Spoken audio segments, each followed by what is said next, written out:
But about a year ago, I heard a new objection, one that I had never heard before, and those are always my favorite, something new.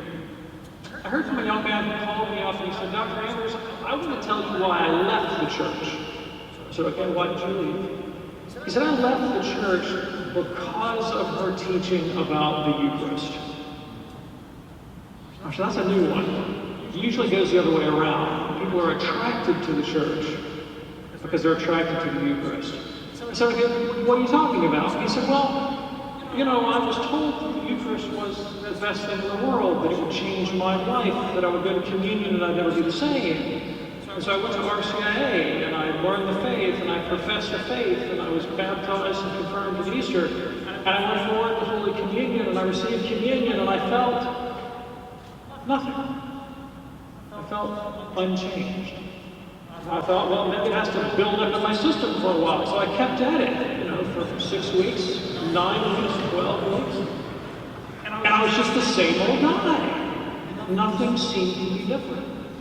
And so I came to the conclusion that the church's teaching was a lie, that I had been sold a bill of goods. Fool me once, shame on you. Fool me twice, shame on me. So what was going on here with this young man? What were his expectations? Now, from his point of view, everyone had told him that the Eucharist was the big thing, that it would change his life, it would make him feel different, he would think different.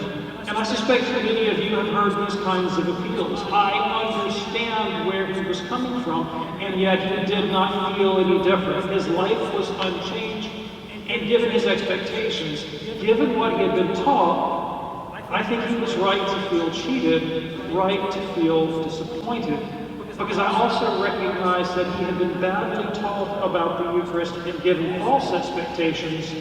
He knew about the real presence, to be sure, oh yes, but there was something else that he did not know.